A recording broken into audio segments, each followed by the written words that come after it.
మన రక్షకుడు ప్రభు యేసుక్రీస్తు వారి శ్రేష్టమైన నామం పేరిట మీ అందరికీ కూడా హృదయపూర్వకమైన శుభాలు వందనాలు తెలియపరుస్తున్నాము. ప్రభు మనకిచ్చిన ఈ మంచి తరుణము సమయము శ్రేష్టమైన దేవుని సన్నిధిలో మనం ఈ పూట దేవుని వాక్యాన్ని ఆలకించడానికి ఈ ప్రాతకాల వేళ దేవుడు మనకిచ్చిన శ్రేష్టమైన సమయాన్ని బట్టి నేను మొదటగా ప్రభువును స్తుతిస్తున్నాను. దేవుని సన్నిధిలో గత కొంతకాలంగా మనం ఈ సాహసాన్ని ఆత్మీయంగా ప్రభు సన్నిధిలో వాక్యాన్ని ధ్యానించడానికి ప్రభు మనకు అనుగ్రహిస్తున్న ఈ ధన్యతను బట్టి నేను మొదటగా ప్రభువును స్తుతిస్తూ ఘనపరుస్తున్నాను. రండి దేవుని వాక్యాన్ని మనం ధ్యానం చేసుకుందాం. కొద్ది మాటలు దేవుని సన్నిధిలో ప్రార్థన పూర్వకంగా మన హృదయాన్ని సిద్ధపరచుకుంటూ దేవుని మాటలు మనం వినడానికి సిద్ధపడదాం. కనికరం గల తండ్రి, శ్రేష్టమైన మీ నామంలో ఈ ప్రత్యేక సందర్భాన ప్రభువా సర్వోన్నతుడైన క్రీస్తు కార్యక్రమాన్ని శుభవార్త టీవీ ద్వారా ప్రేక్షకులు మా ప్రియులు వాక్యం వింటుండగా దేవా మీరే మాతో మాట్లాడమని, మీ మాటలు మాకు శ్రేష్టమైన మీ దీవెనలు మాకు అనుగ్రహించి నీ ప్రజలను మీరు బలపరచమని ప్రార్థిస్తూ యేసు నామమున ప్రార్థించి వేడుకొంచున్నాము తండ్రి, ఆమేన్. పిల్లల దేవుని వాక్యం నుండి మూలవాక్యముగా లూకాసు వార్త 24వ అధ్యాయము 13 నుండి 16 వరకు చదువుతాను, గమనించండి.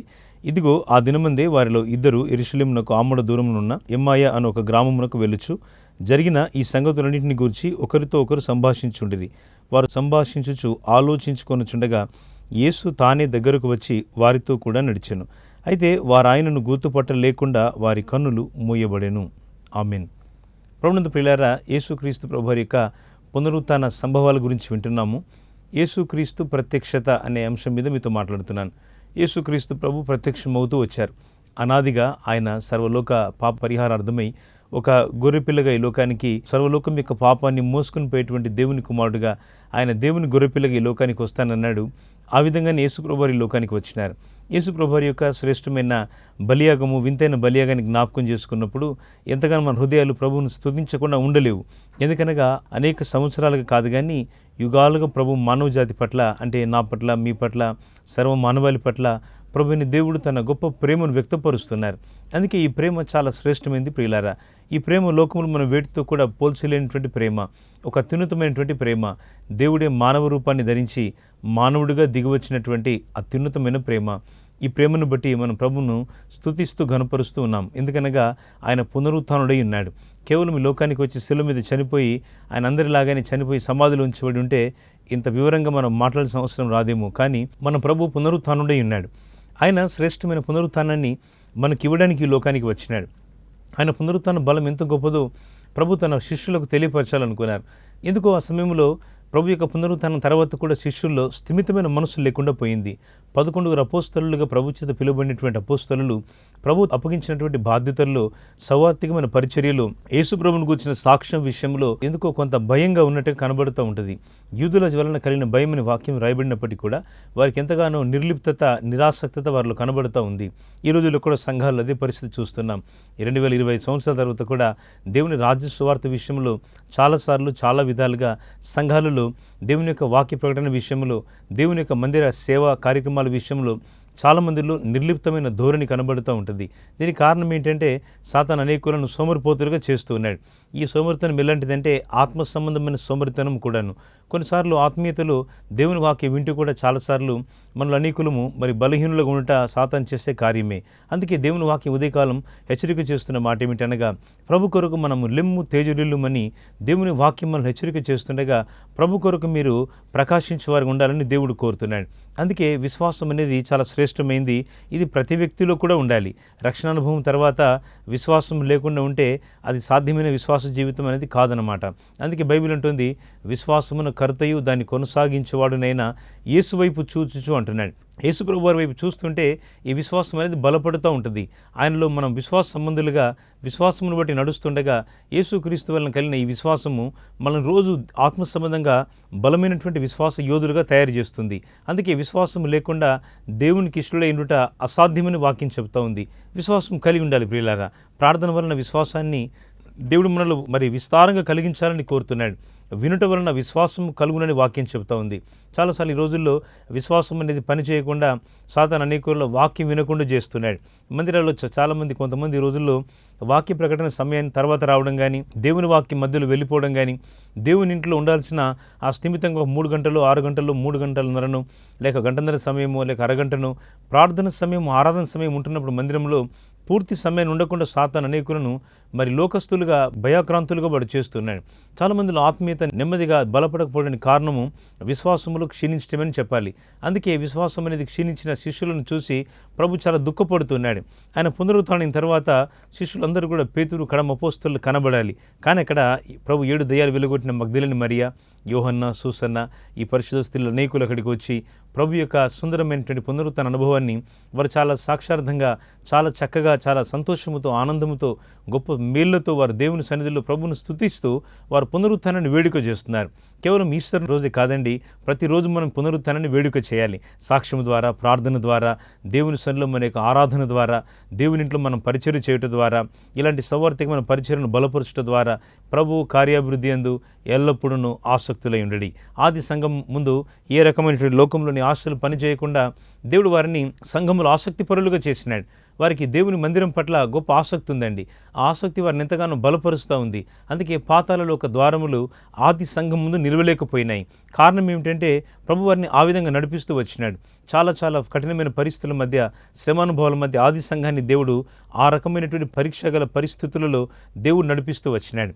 దేవుని వాక్యం వినిచుండగా మనం కొన్ని మాటలు ధ్యానిస్తుండగా పునరుత్థానుడైన క్రీస్తు యొక్క ప్రత్యక్షతలోని అనేక సంగతులు మనం ధ్యానం చేయడానికి పరిశుద్ధాత్మ దేవుడు మనకు సహాయం చేయునుగాక. ఆమేన్.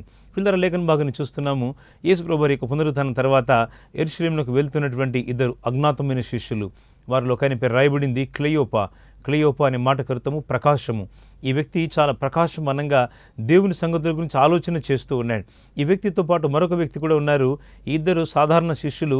వీరి గురించి బైబిల్లో పెద్దగా ప్రస్తావన లేదు. కానీ యేసుప్రభు యొక్క పునరుత్థానం తర్వాత సాక్షాత్ యేసుప్రభు వారే ఆ 2 వ్యక్తుల మధ్య శిష్యుల దగ్గరికి వచ్చి ప్రభు వారితో కలిసి నడుస్తున్న విధానాన్ని గురించి మనము పరిశుద్ధ గ్రంథంలో చదువుతున్నాం. లూకా సువార్త 24వ అధ్యాయంలోని 13వ వచనం నుంచి కొన్ని వచనాలు మనం గమనిస్తే ఇక్కడ యేసు ప్రభు వారి యొక్క అద్భుతమైనటువంటి శ్రేష్టమైనటువంటి ఇంటర్వెన్షన్, ఆయన యొక్క రాక 2 శిష్యుల మధ్య మనం చూస్తూ ఉన్నాం. ప్రభు 2 శిష్యుల మధ్య చాలా సంగతులు వారితో చెప్పాలని వచ్చినాడు. వారిలో 2 కూడా ఏం చేస్తున్నారంటే, ఒక విధంగా చెప్పాలంటే వారిలో బలహీనత, వారిలో ఒక విధంగా చెప్పాలంటే ఆ శిష్యుల్లో ఒక దుఃఖము కనబడుతూ ఉంది. కారణం ఏమిటంటే ఆ శిష్యుల్లో ఉన్నటువంటి పరిస్థితి ఏమిటంటే వారు యేసు ప్రభు యొక్క పునరుత్థానాన్ని సరిగా అర్థం చేసుకోలేదు. ప్రభును అక్కడ కొట్టారు, యెరూషలేములో ఆయనను సిలువ వేశారు, ఆయనను బాధించారు. లెక్కకు మించిన శ్రమలు, కష్టాలు యేసుప్రభు వారు యెరూషలేములో పొందుతూ వచ్చినారు. ఇత్యాది సంగతులన్నీ కూడా వారి హృదయాలను ఎంతగానో కలవరపరిచినాయి. ఆ కలవరంతో వారు మాట్లాడుతుంటే యేసుప్రభు వారి మధ్యలోకి వచ్చి ప్రభు వారు సంభాషిస్తున్న మాటలన్నీ కూడా ప్రభు తానే వచ్చి వింటూ ఉంటే ప్రభు వారిని అడుగుతూ ఉన్నాడు, ఎవరి గురించి మీరు మాట్లాడుతున్నారంటే వారు చెప్తాం, యెరూషలేములో బస చేస్తూ ఉన్నావు, యెరూషలేమును చూస్తున్నటువంటి నీవు, మేము, మనందరం కూడా ఈ పట్టణం అంతా ఒకే వార్త, ఓన్లీ 1 న్యూస్, ఒకటే వార్త ఉంది. అదేమిటంటే యేసుప్రభు వారు సిలువ వేయబడ్డారు. ఈరోజు చాలా రకాల వార్తలు ఉన్నాయి, కానీ యేసుప్రభు యొక్క సిలువను గురించిన వార్త అది సజీవము, శ్రేష్టం. ప్రియులారా, హల్లెలూయా. ఈ సజీవమైన వార్తను మనం ప్రచురపరచవలసిన అవసరం ఉంది. ఈ వార్త అన్నిటికంటే హైలైట్ వార్త ఏమిటంటే మన ప్రభు సమాధిని గెలిచి లేచినాడు. ఆయన మన కొరకే సమాధి చేయబడ్డారు, మన కొరకే ప్రాణం నర్పించినారు, మన కొరకే ఆయన తిరిగి లేచినారు. ఈ గొప్ప అనుభవాన్ని ప్రభు మన యొక్క సౌవార్థికమైన ఈ సువార్త పరిచర్యలో మనం అనేకులకి యొక్క ప్రేమగల వార్తను పంచాలని ప్రభు ఆశపడుతున్నారు. అందుకే ఈ సువార్త భారం మనకు ప్రభు అనుగ్రహించినారు. శిష్యులైనటువంటి వీరిద్దరూ కూడా యేసు ప్రభు యొక్క మాటలను సరిగా అర్థం చేసుకోలేకపోతున్నారు. ఎందుకంటే రాయబడిన మాట వారి కన్నులు మూయబడిను అంటున్నాడు. ఈరోజు చాలాసార్లు చాలామందికి జీవితాల్లో కన్నులు మూయబడ్డాయి. ఒకవేళ వారు విశ్వాసులే, వారు నాయకులే, వారు గొప్పవారే, వారు ఆత్మీయత గలవారే, పరిచర్య గలవారే, పరిచర్యలో ఉన్నవారే, కానీ ఎందుకో అనేకుల మధ్య దేవుని సన్నిధిలో ఆయనను చూడగలిగే కన్నులు అనేకులకు లేవు. ప్రియులారా, అందుకే మన కన్నులు దేవుని చూచే కన్నులు ఉండాలని ప్రార్థన చేయాలి. మన కన్నులు యేసుప్రభు యొక్క దివ్య దర్శనాన్ని చూచే విధంగా ఉండాలని మనం కోరుకోవాలి. అదే కదా ప్రభు కోరింది. ప్రభు వారి మధ్యలో నిలిచి మాట్లాడుతుంటే వారు ప్రభువును గుర్తింపలేకుండా ఉన్నారు. వారు యేసు ప్రభువును గుర్తుపట్టలేకపోతా ఉన్నారు. ప్రభు అంటున్నాడు, మీరు ఎవరి గురించి మాట్లాడుతున్నారంటే వాళ్ళు అంటున్నారు, ఆ క్లెయోపా అని అతడు అంటున్నాడు, యెరూషలేములో జరిగిన సంగతులు, ప్రభువును కలిగినటువంటి ఆ యొక్క గాయములు, హింసలు, ఇవన్నీ కూడా యేసు ప్రభు వారి యొక్క జీవనంలో వారు చేసిన అద్భుతాల స్థానంలో ప్రభువును బాధించినటువంటి అనుభవాలు, ప్రభువును దుఃఖపెట్టిన విషయాల గురించి దుఃఖంతో మాట్లాడుతూ ఉంటే యేసు ప్రభు వారు అవన్నీ కూడా వింటూ ఉన్నారు. ప్రభు అంటున్నారు, ఇంకా ఇక్కడ ఆయన అంటున్నాడు, అంతకుముందుగా శిష్యులు అంటున్నారు, యేసు ప్రభు ఒక గొప్ప శక్తిగల ప్రవక్త, మహిమగల దేవుని యొక్క సన్నిధిని ఏ విధంగా ప్రభువును వారు గాయపరిచారో, ఏ విధంగా ఆ యొక్క పరిశుద్ధ స్త్రీలు అక్కడికి వెళ్ళి ప్రభు యొక్క సమాధిలో వారు ప్రవేశించి ప్రభు యొక్క సమాధిలో వారు తొంగి చూసి ప్రభు పునరుత్థానుడై ఉన్నాడు, ఆయన లేచి ఉన్నాడనే విషయాన్ని వారు గమనించిన విషయాన్ని కూడా శిష్యుడు చాలా సూటిగా ప్రభుతో మాట్లాడుతూ ఉన్నాడు. ప్రభు అన్నీ వింటూ ఉన్నాడు. ప్రభు అంటున్నాడు, ఇదిగో మీరు చూడలేదు, నమ్మలేదు, కానీ ఇంకా వారిలో నమ్మిక లేకుండా ఉంది. అజ్ఞాత శిష్యులైనటువంటి ఇవి ఇద్దరికి కూడా, క్లెయోప మరి ఒక వ్యక్తికి ఇద్దరికి కూడా వారికి నమ్మిక లేదండి. పూర్తిగా మాట్లాడుతున్నారు కానీ నమ్మిక లేదు. చాలాసార్లు ఈ రోజుల్లో సంఘాలు ఇదే పరిస్థితి. పాటలు పాడుతూ ఉంటారు, వాక్యం వింటూ ఉంటారు, చక్కని సహవాసంలో ఉంటారు, కానీ ఎందుకు వ్యక్తిగతంగా దేవుని సన్నిధిలో ప్రార్థించే అనుభవం లేదు, వ్యక్తిగతమైన క్రమశిక్షణ లేదు, వ్యక్తిగతమైనటువంటి ఆత్మ సంబంధమైనటువంటి తీవ్రత లేదు. ప్రజలారా, స్నేహితులారా, సహోదరి సోదరులారా, ప్రభు ఈ పూట మాట్లాడేటువంటి మాట ఆత్మీయందు తీవ్రత కలిగి ప్రభుని సేవించాలి. ఈ క్లెయోప మరి ఒక వ్యక్తి ఇద్దరు కూడా దేవుని సంగతులు వింటున్నారు కానీ, గ్రహిస్తున్నారు కానీ, వారి మనసు నిండా పూర్తిగా విశ్వాసం ఉన్నట్టుగా మనకు కనబడడం లేదు. ప్రభు అందుకే వారితో మాట్లాడుతూ అనేక సంగతులను, అనేక విషయాలను, క్రీస్తు ఇలాగూ శ్రమపడి తన మహిమలో ప్రవేశించడం అగత్యము కాదా ప్రభు సూటిగా మాట్లాడుతుంటే ఆ శిష్యులకు చాలా ఆశ్చర్యంగా ఉంది. ప్రభు సంగతులన్నీ కూడా ప్రభువే స్వయంగా వివరిస్తూ ఉంటే వారికి చాలా ఆనందంగా ఉంది. కానీ ఎవరో చెప్తున్నాడు సువార్థికుడు, ఎవరో చెప్తున్నారు దేవుని దాసుడని, ఆ విధంగా వింటున్నారు తప్ప సాక్షాత్తు యేసుని వారు గుర్తుపట్టలేదు. చాలాసార్లు టీవీ ప్రసారాల్లో కానీ, మీ సంఘ దైవజనులు కానీ, మీ సంఘ కాపరి కానీ దేవుని మాటలు అందించబడేటువంటి స్థలములో మాట్లాడుతున్నప్పుడు మనుషులు కాదండి, దేవుడే మనతో మాట్లాడుతున్నాడు. ఈ ప్రసారం ద్వారా దేవుని స్వరం మీరు వినాలని మేమెంతో భారంతో ప్రయాసంతో కార్యక్రమాలు మీకు అందిస్తున్నాం. నిజానికి మేమేదో డబ్బుండి పని చేయట్లేదు, కానీ దర్శనం ఉండి ప్రభు పరిచర్లు మేము సాగుతున్నాం. 60 గ్రామాల్లో దేవుడు మాకు ఇచ్చిన పరిచర్లు, నిజామాబాద్ జిల్లాలో దేవుడు మాకు ఇచ్చిన మందిరాలు, సేవా పరిచర్య, గ్రామీణ పరిచర్య, సంఘ పరిచర్య, ఈ విధంగా అనేక రకాలైనటువంటి సువార్త కూడికలు, మరి అనేకమైనటువంటి సంఘ కార్యక్రమాలు, నూతన ఆత్మల యొక్క రక్షణ, ఉజ్జీవం, దేవుడి రీతిగా మాకు అప్పగించిన పరిచర్యలో ఈ టీవీ మాధ్యమం ద్వారా కూడా అనేక మందికి చేరలేని వారికి దేవుని సువార్తను అందించే ఒక గొప్ప భారంతో మేము, మాతో ఉన్న సహవాసులైనటువంటి విశ్వాసులు, అలాగే మీలాంటి ఆత్మీయుల యొక్క సహకారంతో దేవుని మాటలు అనేకులకు అందించడానికి మేము ఇష్టపడుతున్నాం. ఎందుకనగా రాకడ దినాల్లో మనం ఉన్నాం ప్రియులారా. మన ప్రభు రానయ్యున్నారు, ఆయన త్వరగా రాబోతున్నారు. ఆర్భాటముతో, ప్రధాన దూత శబ్దముతో, దేవుని బూరతో మన ప్రభు తిరిగి రాబోతుండగా మనం ఎంత సిద్ధపడాలో కదా, మనం ఎంత ఆసక్తి కలిగి ఉండాలో కదా, మనం ఎంత దేవుని పని పట్ల భారం కలిగి ఉండాలో కదా. ఏదో పట్టిలేని వారిగా, పట్టింపు లేని వారిగా మనం ఉండగలిగితే వాటితో ప్రయోజనం లేదని మీకు జ్ఞాపకం చేయగోరుతాం. అందుకే యేసు ప్రభు వారు చాలా సంగతులను స్పష్టముగా తన పునరుత్థానం గురించి మాట్లాడుతున్నారు. ఈ రోజుల్లో ఈ పునరుత్థాన సువార్త విస్తరించాలి ప్రియులారా. సంఘాలలో, ఆరాధనలలో, పాటలలో, ప్రార్థనలలో, సాక్ష్యములలో యేసు ప్రభు వారి యొక్క పునరుత్థానం అనేది అద్భుతంగా ప్రకటింపబడాలి. ఎందుకనగా ఈ రక్షకుడైన దేవుడు సర్వ మానవాళి యొక్క పాప ప్రాయశ్చితార్థమై తన రక్తమును కార్చి, సర్వ మానవాళి కొరకై, నీ కొరకై, నా కొరకు ప్రభు తన రక్తమును కార్చి అని మనల్ని ప్రేమించి రక్షించి మన కొరకై తన గొప్ప అద్భుతమైన క్రయధనముగా తన ప్రాణమునిచ్చి సమాధి నుండి తిరిగి లేచినాడు. అందుకే ఈ ప్రభు అయిన యేసుక్రీస్తు వారు ఆరాధనకు అర్హుడు, ఆయనే యోగ్యుడు, ఆయనే ఈ ఆరాధనకు యోగ్యుడైన ప్రభు అని మనం జ్ఞాపకం చేస్తున్నాం. అందుకే మీ ఆరాధనలు కూడా ఈ మాటలు ఎక్కువగా మీరు జ్ఞాపకం చేసుకోండి. యేసు ప్రభు వారు మాట్లాడుతున్నారు, సాయంకాలం అవుతూ ఉంది. ఇక వాళ్ళు అంటున్నారు, అయ్యా మరి ఇంకా బాటసారి అనుకొని ప్రభు వారిని, మరి మీరు ఇంకా ఎటు వెళ్తారు, సాయంకాలం కదా, పూర్వకాలము రాత్రుల ప్రయాణాలు లేవు అనమాట, తక్కువ, రాత్రి ప్రయాణాలు చాలా తక్కువ. ఈ రోజుల్లో అయితే రాత్రి పగలు తేడా ఏమీ లేదు. విమానాలు మొదలుకొని చిన్న రోడ్డు మార్గాల వరకు ఏ రాత్రైనా ప్రయాణాలు చేసే విధంగా సౌకర్యాలు, వెలుగు అనేది దేవుడు మనుషులకు ఈ విధమైనటువంటి సౌకర్యాలు ప్రభు ఇచ్చినారు. ఆ కాలంలో లేవు కనుక సాయంకాలం ఏంటంటే బాటసారులు అక్కడక్కడ ఎక్కడైనా అవకాశం దొరికితే అక్కడ మరి ఖాళీ స్థలం ఉంటే ఎక్కడైనా ఇంటి బయట వసారాల్లో ఆ విధంగా ఎక్కడో బయట వాకిట్లో అట్లా పడుకొని రాత్రి వెళ్ళబుచ్చేవారు. యేసు ప్రభు వారి సంగతులన్నీ బోధిస్తున్నాడు కనుక సాక్షాత్ యేసు ప్రభు వారిని వారికి తెలియక వారు అంటున్నారు, ప్రభువుని మీరు మాతో కూడా కొంచెం ఈ సాయంకాలం ఇక్కడే భోజనం చేయండి, ఇక్కడే ఉండండి అని. రాత్రి అయింది కనుక ప్రభువారిని ఉండమని వారు ప్రభువారిని కోరుకున్నారు.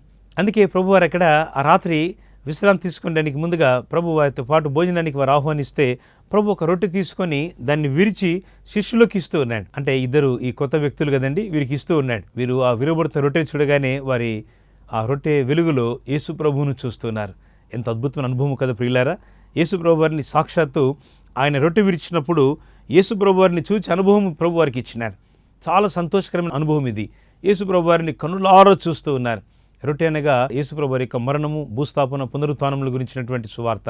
అందుకే ఈ పరిశుద్ధ రొట్టెలో మనం ద్రాక్షరసంలో పాలు పొందేటప్పుడు ప్రభు యొక్క మరణం మనం ప్రచురించాలండి.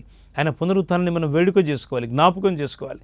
మన జీవితంలో ఆయన విలువబడిన స్థితి ఒకవేళ మనకు కలిగిస్తే, మనం విలువబడితేనే, ఒకవేళ నీ జీవితం విలువబడితేనే ఆశీర్వదింపబడుతుంది. ఒకవేళ విలువబడకపోతే ఆశీర్వాదానికి అర్హంగా ఉండదని జ్ఞాపకం చేస్తాం. ఎందుకంటే చాలాసార్లు ఈ రోజుల్లో విరుగుబడి అనుభవం లేదు. ఆయన కొన్నిసార్లు విరుస్తాడు. దేవుడు మోషేను విరిచాడు.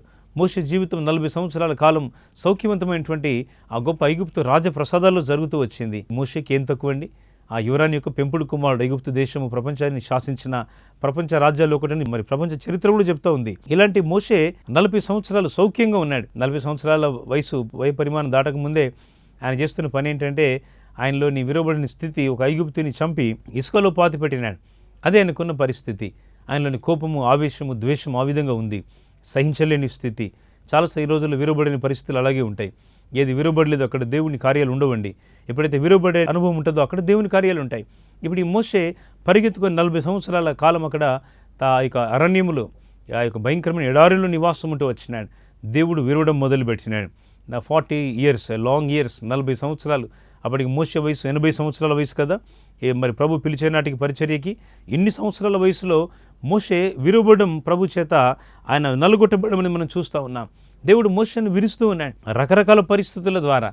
ఎంత విరవబడ్డాడంటే ఒక ఐగుప్తుని కొట్టి చంపడమే కాదు కానీ శత్రువైన వ్యక్తిని ఇక్కడ చూసినట్టయితే ఆయన ప్రవర్తన ఏ విధంగా దేవుడు ఆయనను నడిపించాడంటే ఐగుప్తు మరి సైన్యం అంతటినీ కూడా ఒక్క దెబ్బతో ఆ ఎర్ర సముద్రంలో జల సమాధి చేయగలిగినంత శక్తి దేవుడు మోషేకి ఇచ్చినాడు.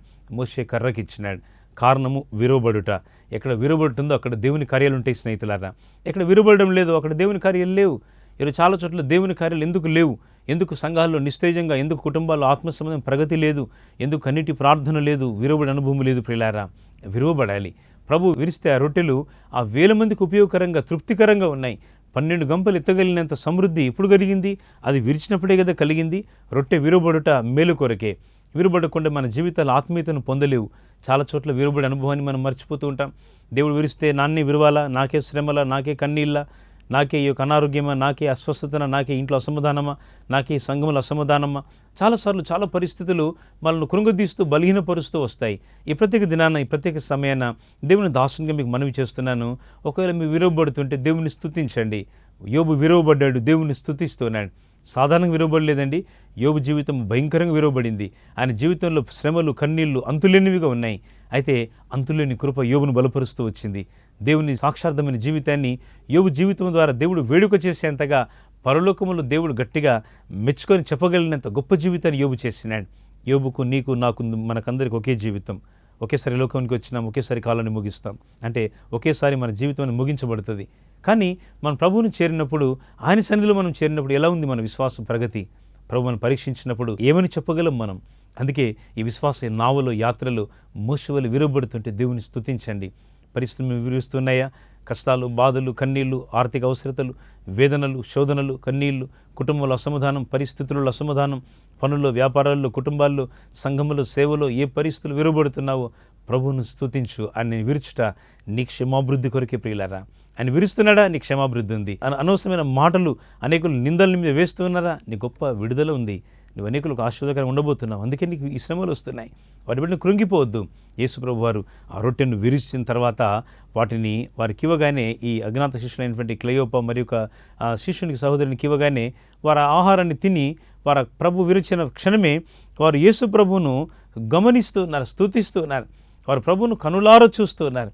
విరబడకపోతే వారికి ప్రభు ప్రత్యక్షత అనేది కనబడేది కాదు.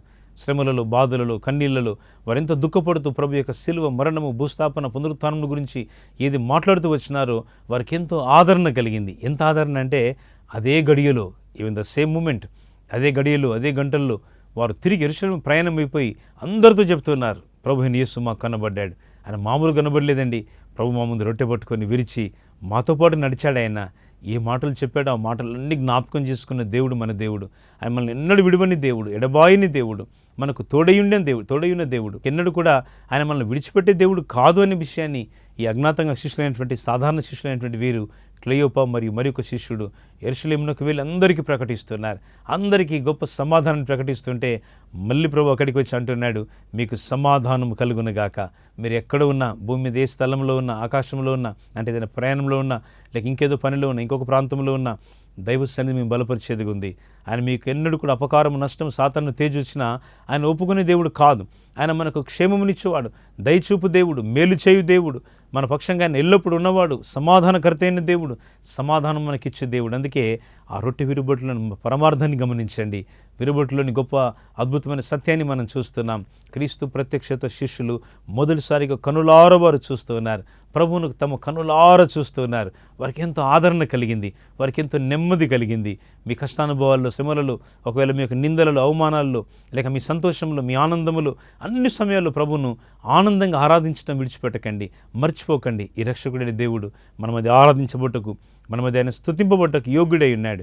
ఆయనే మన ఆరాధనకు పూజ్యుడు, అర్హుడు, యోగ్యుడైన ప్రభు అయినాడు. అందుకే ఈ గొప్ప నిరీక్షణతో, ఈ గొప్ప విశ్వాసంతో ప్రభు దగ్గర మనం రావాలి. ఎప్పుడైనా ఏదైనా శ్రమ కలిగినప్పుడు దేవుని సన్నిధికి రాకుండా సాతాను నేను లోకంలోకి వాడు విసిరేయడానికి చూస్తూ ఉంటాడు. వాని పనుల్లో ప్రభు నుంచి నేను దూరం చేయడమే. అయితే ఒక ప్రోత్సాహకరమైన గొప్ప మాట, ప్రభు నీ కొరకు నిలిచి ఉన్నాడు. ఆయన నీ కొరకు సహాయం చేయటకై ప్రభుని యేసు నిలిచి ఉన్నాడు. ఆయన నీ కొరకు ఏదైనా చేయగలడు. నీ జీవిత మార్గములలో నీ కొరకు ఎంత గొప్ప పని ఆయన చేయగలడు. ఆయన నీ కొరకు ఏదైనా చేయటకు సమర్థుడై ఉన్నాడు. నువ్వు చేయాల్సిందల్లా పునరుద్ధరణ క్రీస్తును కనుగొనాలి, ఆయనను స్తుతించాలి, ఆయన్ని పట్ల చేస్తున్న మేళ్లకు ఎల్లప్పుడూ కృతజ్ఞత కలిగి ఉండాలి. ఎందుకనగా ఈ గొప్ప పరమార్థాన్ని ఎమ్మాయి అనే మాటకర్త నిజానికి గందరగోళం శిష్యుల జీవితాలలో యేసుప్రభు యొక్క ప్రత్యక్షత వారిని సంతృప్తికరమైన దైవ సంబంధమైన ఆనందములోనికి, కృపలోనికి వారిని నడిపించింది. అందుకే వారికి చెప్పనాశక్యము, మహిమాయుక్తమైన ఆనందం గలవారుగా వారు మారిపోయారు. వారికి ఇప్పుడు ఎంతో ఆనందం కలిగింది.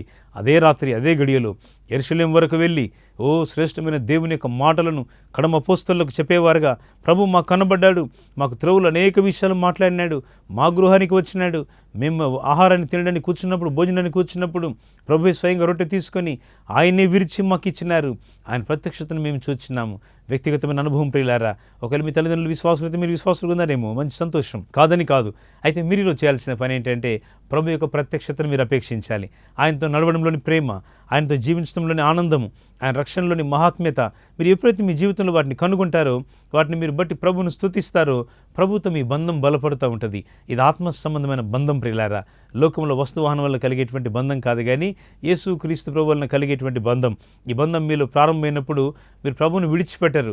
శ్రమలు కలిగినా, బాధలు కలిగినా, కష్టాలు కలిగినా, ఇబ్బందులు కలిగినా, మీకు ఎన్నెన్నో రకాలైనటువంటి కష్టతరమైన పరిస్థితులు మీ జీవితంలో ఎదురవుతూ వచ్చినా, సమాధానకర్త అయిన దేవుడు మీ హృదయాలను బలపరిచేవాడుగా ఉంటాడు. అందుకే నిరాశ విడిచిపెట్టండి. ఏ సంగతి మేము గడిచిన దినాలు దుఃఖపరిచినవో వాటిని ప్రభుకు అప్పగించండి. ప్రభువా, మీకు అప్పగిస్తున్నాను, మీరే కార్యం చేయండి. అవును, ఒక నూతన క్రియ. ప్రభు అంటున్నాడు, ఇదిగో నేను ఒక నూతన క్రియ చేయించున్నాను, ఈనాడే అది మూలుచును అంటున్నాడు. Today it self, now it self. ఈ ఉదయకాలం, ఈ ప్రాతకాల వేళ, ఈ ప్రత్యేక సమయాన దేవుని మాటలు వినిచుండగా ఈ సమయంలో మీరు ఇప్పుడే ఈ కార్యాన్ని మీరు చూడగలుగుతారు. ఎలా సాధ్యం?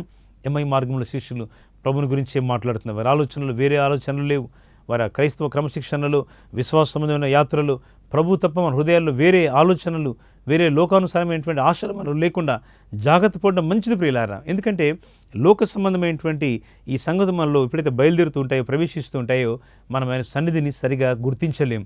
We are not able to recognize the lord. ప్రభు మనం సరిగా గమనించలేం. ఆయన మనతో ఉన్న విషయం కూడా మనం చూడలేం. ఎందుకంటే మన కన్నులు శిష్యులాగా మూయబడి ఉంటాయి. ఈ ప్రత్యేక సమయాన దేవుడు మీ కన్నులు తెరవాలని మేము కోరుతున్నాం. దేవుడు మన ప్రజలకు రక్షణ ఇవ్వాలని కోరుతున్నాం. దేవుడు మన దేశం అంతటికి మేలు చేయాలని కోరుతున్నాం. ఎందుకనగా రక్షకుడైన ప్రభు మన కొరకే ఆయన శాపగ్రస్తమైన సిలువనెక్కినాడు. ఆయన మన కొరకే సమాధులు ఉంచబడ్డారు.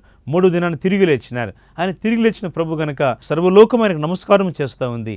అందుకే ఈ శిష్యులు ఆ సువార్తను దేవుని పక్షంగా తీసుకొని సర్వ మానవాళికి అందరికీ సువార్త అందించడానికి ఆనాడు శిష్యులు, ఈరోజు మనందరం కూడా. అందుకే ప్రభు అన్నాడు, మీ సర్వలోకమునకు వెళ్ళండి, సర్వ సృష్టికి సువార్తను ప్రకటించండి. ఈ గొప్ప కమిషన్, ఈ గొప్ప ఆజ్ఞ ఇది మనందరిదండి. కేవలం సేవకులకు మా ఒక్కరిదే కాదు, మీది కూడా. మీరు ఇలాంటి సౌవార్తిక పరిచయాన్ని బలపరచండి. దేవుని వాక్యం అందరికీ అందించబడాలి. దేవుని యొక్క సువార్త అందరికీ కలిగినప్పుడు ఎంఐ మార్గంలోని వ్యక్తుల వలె, అంటే ఎంఐ అనగా అర్థం ఏమిటి అనగా అది గందరగోళంగా ఉన్న పరిస్థితులన్నీ కూడా దేవుని యొక్క ప్రత్యక్షతలోనికి తీసుకురాబడతాయి. అందుకే ఆ ప్రత్యక్షత మనకి ఇవ్వడానికే యేసు మానవుడికి లోకానికి వచ్చినాడు. ఈ శ్రేష్టమైన అనుభవాన్ని శిష్యులు ఇక యెరూషలేములోకి వెళ్ళి అందరితో పంచుకుంటున్నారు. ప్రభు మళ్ళీ వారి మధ్యలో నిలబడి ఆయన అక్కడ కూడా ఉన్నారు. ప్రభు అంటున్నారు, మీకు సమాధానము కలుగును గాక. ప్రభుని చూసి అక్కడ మిగతా వాళ్ళు, కొంతమంది శిష్యులు అలజడి పొందుతూ ఉన్నారు. వారికి ఎందుకో భయం ఉందన్నమాట. ఎందుకంటే వారు ఆ మాట మీరు చదవాలని కోరుతున్నాం. లూకాసు వార్త 24:27. అయితే వారు దిగులు పడి భయాక్రాంతులై భూతము తమకు కనబడినని తలంచిరి. వారు ప్రభు కనబడుతుంటే ప్రభువును వారు భూతము అంటున్నారు. ఎంత ఆశ్చర్యం! అపోస్తలులు ప్రభువును గుర్తుపట్టలేరా? ప్రభు సాక్షాత్ వారి ముందు నిలబడితే, మా ప్రభు ఈయనే, మా రక్షకుడు, మా దేవుడు ఇక్కడే ఉన్నాడు, ఆయన మా మధ్యలోకి వచ్చి ఉన్నాడని సూటిగా చెప్పలేకపోతారా? వారు చెప్పలేకపోతున్నారు. కారణం ఏమిటంటే వారు భయంతో ఉన్నారు. అనుక్షణం భయం. ఈరోజు చాలామంది సాతాను ఇది చేస్తున్నాడు. కొందరు ఏదో భయం, చెప్పలేని భయం, ఏ విషయాలు వారిని కలవరపరుస్తున్నాయో తెలియదు, చాలా భయం. అందుకే కొంతమంది రోజులు ఆత్మహత్యలు చేసుకునేవారు తక్కువ వయసులోనే జీవితాన్ని ముగించుకొని లోకంలో అనేక భయాలకు లోనవుతూ ఉన్నారు. ప్రజలారా, స్నేహితులారా, ఒక గొప్ప శుభవార్త, నీ భయమంతా ప్రభుకు అప్పగించు, ఆయన నిన్ను విడుదల చేయటకు సమర్థుడు, శక్తిగల దేవుడు. బైబిల్లో 365 సార్లు ఈ మాట రాయబడింది. ఏమని? భయపడకుడి, భయపడకుడి, భయపడకుడి. ప్రభు అందుకే అంటున్నాడు, భయమును విడిచిపెట్టమంటున్నాడు. భయపడాల్సిన పని ఎందుకు లేదు అంటే దానికి ఒక కారణం ఉంది. ఏమిటంటే ప్రభు నీ పక్షంగా ఉన్నాడు, ఆయన నా పక్షంగా ఉన్నాడు. ప్రభు నీ పక్షంగా ఉన్నాడు కనుక నువ్వు భయపడొద్దు. పరిస్థితులు ఎంత తారుమారైనా బాగు చేయగల దేవుడు ఆయన. పరిస్థితులు ఎంత వ్యతిరేకంగా ఉన్నా రక్షించగల దేవుడు ఆయన. ఆయన శ్రేష్టమైన ఈ మంచిని మనకి ఇవ్వడానికి, ఈ రక్షణ మనకి ఇవ్వడానికి యేసు ప్రభువు వారు ఈ గొప్ప అద్భుతమైనటువంటి విశ్వాస సంబంధమైనటువంటి బలమును మనకు అనుగ్రహించడానికి కోరుతున్నారు. అందుకే ఆత్మలో మీరు బలం పొంది తెచ్చుకోండి, ప్రార్థనలో బలవంతులు కండి, ఆత్మీయతలో బలవంతులు కండి. లోకంలోని వస్తు వాహనాల కంటే ఆత్మీయతలో, దైవ సన్నిధిలో ఏలియా ప్రవక్త దగ్గర ఎలీషా ఎలాగో బలం పొందాడు, మరి ఎలీషా ఈ విధంగా దేవుని సన్నిధిలో ఆత్మ సంబంధిగా బ్రతికాడు. ఆయన చనిపోయిన తర్వాత కూడా ఎలీషా ప్రవక్త ఉంచబడిన సమాధిలో మరొక వ్యక్తిని తిరిగి శవం ఉంచినప్పుడు ఆ శవము లేచి నిలబడిందని దేవుని వాక్యం చెప్తా ఉంది. ఎంత బలమైన విశ్వాసం ప్రియులారా, ఎంత బలమైన జీవితం. నేను ముగించి ముందు జ్ఞాపకం చేస్తున్నాను, కృపగల దేవుడు మనతో మాట్లాడుతుండగా మన జీవితాలను ఆయన సన్నిధి సమర్పించుకుందాం. ప్రభువా, నా జీవితంలో గందరగోళాన్ని తీసివేయండి, నా బ్రతుకులోని అసమాధానాన్ని తీసివేయండి, మీరే నాకు తోడుగా ఉండండి. దేవుడి మాటలు దీవించునుగాక. ఆమేన్. ప్రార్థించుతాము. కనికరం గల మా ప్రభువా, ఈ ప్రత్యేక సమయాన్ని మీరు మాతో మాట్లాడిన మీ ప్రత్యక్షత గల దేవుని మాటలకై స్తోత్రాలు. యేసు ప్రత్యక్షత ఎమ్మై మార్గంలో శిష్యులు చూసినారు, అలాగున మా హృదయాల్లో, బ్రతుకుల్లో ప్రభువా మీ ప్రత్యక్షత దినదినం మేము చూచటకు సాయం చేయండి. వాక్యం వాళ్ళకి ఇచ్చిన మా పిల్లలందరికీ కూడా మీ రక్షణ, ఉజ్జీవము, శాంతి, నెమ్మది, స్వస్థత, విడుదల వరకు ఉన్న ప్రతి బంధకాలన్నీ ప్రభు, ఆరోగ్య, ఆర్థికపరమైన, దేవ, కుటుంబ సంబంధమైన, వ్యక్తిగతమైన, సామాజికమైన ప్రతి కష్టము, కన్నీళ్లు, వేదన మీరు దూరపరిచి నెమ్మది, ఆదరణ, రక్షణ, సమాధానం కలుగు చేయండి. ఏదైనా వివాహ దినోత్సవాన్ని, జన్మదినోత్సవం జరిపించుకొచ్చిన మా ప్రియులకు కూడా మీరు ప్రత్యేకమైన దీవెనలు, మీ ప్రత్యేకమైన ఆశీర్వాదాలు, మీ ఆశీస్సులు కలిగించి బలపరచండి. ముందున్న కాలాన్ని దీవెనకరంగా చేయండి. యేసు నామమున ప్రార్థించి వేడుకొంచున్నాము తండ్రి. ఆమేన్. ఆమేన్. చాలా సంతోషం పిల్లలు, మీతో దేవుని వాక్యాన్ని అందించడం. తప్పకుండా ఈ కార్యక్రమాలు మీకు దీవెనకరంగా ఉంటే మీ బంధుమిత్రులకు కూడా తెలియపరచండి. ఈ కార్యక్రమాన్ని మీరు బలపరచడం ద్వారా కూడా దేవుని రాజ్యం సువార్తను, దేవుని యొక్క రాజ్య విస్తరణలో మీరు కూడా భాగస్థుల వాళ్ళని మేము కోరుకుంటున్నాం. తిరిగి మళ్ళీ ఎపిసోడ్లో కలుసుకుందాం. అంతవరకు దేవుని కృప మనందరికీ తోడై ఉండునుగాక. ఆమేన్.